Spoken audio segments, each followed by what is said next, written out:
कल रात से ही मुझे जानकारी मिली कि आपके सोशल मीडिया जो नहीं चला रहा है आजकल, उससे काम छीन लिया था उसी समय जब मैं खुद गया था। उसके बाद उसे नई जिम्मेदारी दी गई थी।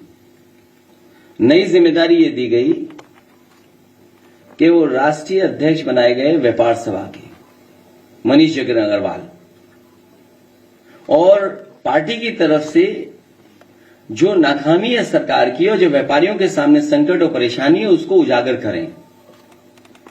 तो अगर उनका पेज आप देखोगे तो वो व्यापारियों को लेकर के ही अपनी बात रख रहे हैं कि कहां व्यापारियों के साथ ये सरकार भेदभाव कर रही है, कहां व्यापारियों को ये बुला रहे हैं इन्वेस्टमेंट के लिए और उनका कोई सम्मान नहीं हो रहा है।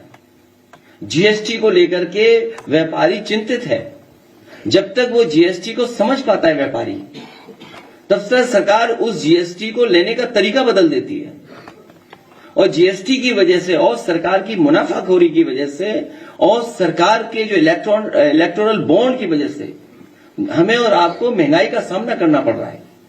अगर आप तीनों चीजों का हिसाब किताब लगाएंगे, जीएसटी जिस तरीके से लागू हो रही है, दूसरा जो उनकी मुनाफाखोरी पॉलिसी है, तीसरा इलेक्टोरल बॉन्ड, इन तीनों चीजों का अगर आप हिसाब किताब लगाओगे तो आप पाएंगे इसी की वजह से महंगाई बढ़ रही है। इन सवालों को लगातार राष्ट्रीय अध्यक्ष व्यापार सभा के उठा रहे थे, लेकिन पता नहीं सरकार को क्या परेशानी है हमारे समाजवादी मीडिया सेल से। और ये पहली बार नहीं हुआ है, पिछली बार ही हुआ था जब हम लोगों को जाना पड़ा था पुलिस भवन में। ये बीजेपी के लोग पूरी पुलिस को बीजेपी का बना दिया है। मैं तो पुलिस से कहूंगा कि तुम वर्दी छोड़ो,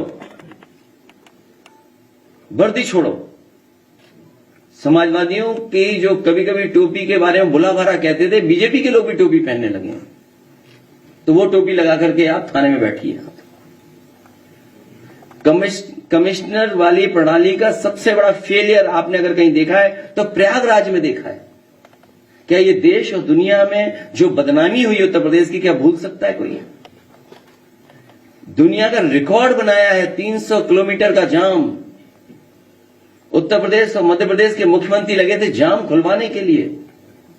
लोग दर्शन करने गए, श्रद्धालु जो पहुंचे मंदिरों में जान चली गई, धक्का मुक्की, कितनी परेशानी हुई है महिलाओं को, बच्चों को जो गए साथ। कहीं वॉशरूम नहीं थे, कहीं पीने की जगह नहीं थी, कहीं खाने पीने का इंतजाम नहीं था।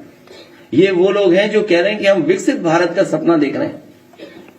इस आयोजन ने इनके विकसित भारत की और जो इंफ्रास्ट्रक्चर तैयार कर रहे थे उसकी पोल खोल दी है, और जो पोल खोलने से डर रहे हैं वही मीडिया सेल पे अटैक कर रहे हैं। और जिस समय पुलिस भवन में हम लोग गए थे एक बहुत सीनियर वरिष्ठ अधिकारी से, क्योंकि वरिष्ठ अधिकारी लगातार सरकार से संपर्क में था, समझौता यह किया था कि भारतीय जनता पार्टी के लोग, भारतीय जनता पार्टी की troll team, Bharatiya Janata party के जो मीडिया सेल देखते हैं, जो फाइनेंशियली उनको सपोर्ट पहुंचाते हैं, लाखों रुपया उनको मिलता है प्रति महीना, वो गलत भाषा या किसी की छवि नहीं बिगाड़ेंगे। वो अपने में सुधार लाएंगे तो समाजवादी पार्टी के लोग भी अपने अंदर सुधार लाएंगे। बीजेपी के लोग अगर गलत शब्द इस्तेमाल करेंगे तो समाजवादी पार्टी के लोग भी उसी तरह का जवाब उनको देंगे। और समझौता यह हुआ था कि बीजेपी का एक भी आदमी सोशल मीडिया पर व्यवहार खराब नहीं करेगा, और अगर हम सूचना देंगे तो उस पर एफआईआर दर्ज होगी। हम लोगों ने जितनी भी एफआईआर लिखाई हैं, एक पर भी इस सरकार ने कोई कार्रवाई नहीं की है। मैं फिर दोहराता हूं कि समाजवादी पार्टी ने जो जो शिकायतें की हैं, एक पे भी कार्रवाई भारतीय जनता पार्टी ने नहीं की है। और भारतीय जनता पार्टी के पेड लोग लगातार समाजवादी पार्टी के लोग नेताओं के बारे में व्यवहार खराब करते हैं, भाषा का गलत इस्तेमाल करते हैं। ये सरकार आवाज दबाना चाहती है। हमारे पत्रकार साथी भी जानते होंगे कि उनको कितनी डांट पड़ती है। एक पत्रकार साथी मुझसे एयरपोर्ट में टकरा गया, बड़े प्रतिष्ठित चैनल है, उसको भी अभी तक डिजिट नहीं पता है, अभी तक डिजिट नहीं पता है।